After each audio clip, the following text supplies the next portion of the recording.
our next racer, Polaris Rzr Jr., also running a Can-Am 1000.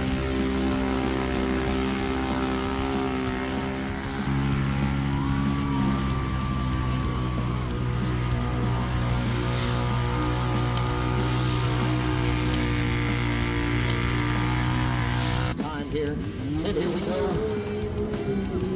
And I tell you what, if you don't want to get splashed, don't be so good.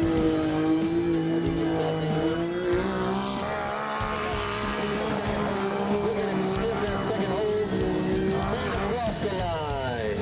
And he will send it until he breaks it. Let's give him a big old round of applause. He's working through that first hole. Get behind him. He's going to have that max screaming. Oh, man.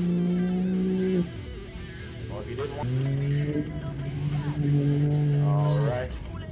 He's still moving. Let's see what he can do. He's going to send that max. He's going to make sure he tries to get through there. Come on, Donovan. Let's see what you got. Nope. Wave it off.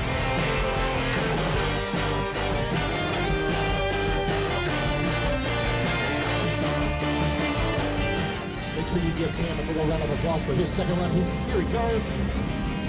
Trying to send this thing. Do better than his first run. Really moving through that first hole. And grounded off into the second hole. Really sending it. This is going to be a fast time, ladies and gentlemen. And across the line.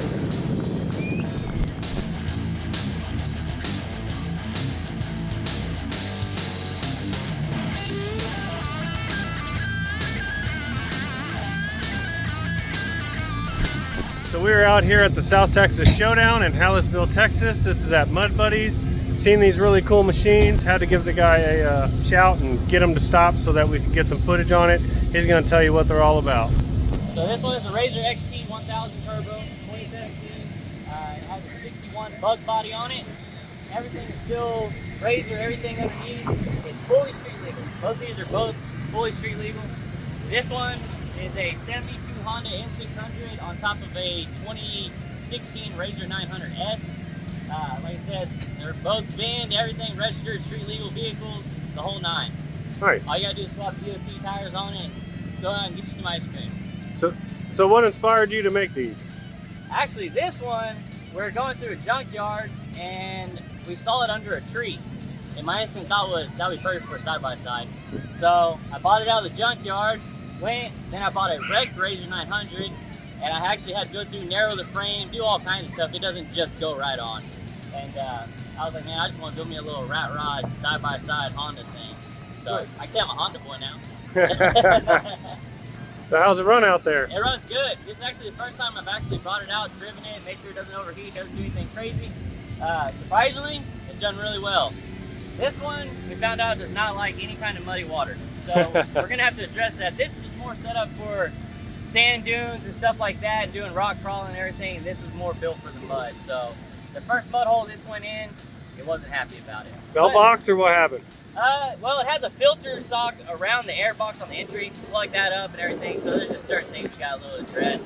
And then it hit up with the misfire. So I don't know if the pool got wet, something weird. Which where it went through, I wouldn't have thought it would have been an issue, but it became a problem. I'm not sure why. But it'll be all right. We're gonna go take it down the river now, see what it does. Awesome. So how long did it take you to set these up? So this one I built in like a little month's time. This one is actually came out of CTS Fab out of Oklahoma. Okay. So I got my hands on this. I had gotten this one, and I got my hands on this one afterwards. We're about to strip it all back down. We're gonna paint it metallic green, do all that stuff.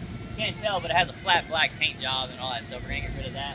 But this has been together for probably 3 years now.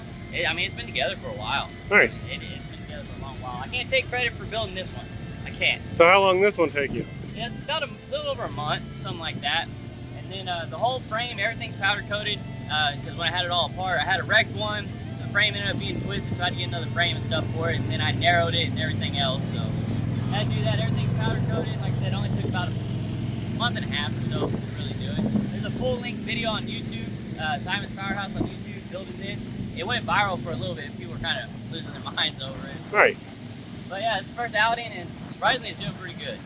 really is. Simon's Powerhouse, for Yes, those sir. who didn't catch it, we got it right there. That's the logo. Yes, sir. Make sure you guys check this guy out on YouTube. You're also on Instagram. YouTube, Instagram, and Facebook is Chase Simon. And then TikTok, Simon's Powerhouse as well. All right, awesome. See all my junk. I appreciate it, bud. Yes, sir. Check out the interior of this bug. This thing is really cool. Got rugged pumper system set up so they get some fresh air coming in here. So, really a neat setup.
Look at that.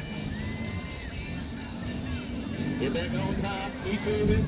Roll up to the table south. Nice and easy. Across. And there's that skill.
All right, so that was the end of the Mud Bounty racing. There was a lot of really cool machines. We had a small tire bounty race, and then they had what they called a medium tire size, which was up to 50 inches. I think the small was like 35 inches or smaller. So a lot of good machines out there, some really fast ones. PATV brought out some of their big machines. If you guys follow the mud racing scene, they build some of the baddest bikes out here. Skywalker, the side-by-side was running. That thing's just a beast. Didn't do as good as normal.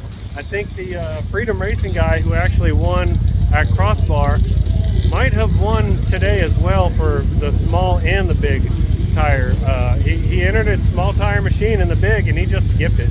So big shout out to him. He killed it at Crossbar, seemed to kill it this event. So hopefully y'all enjoyed that action. Thanks for tuning in.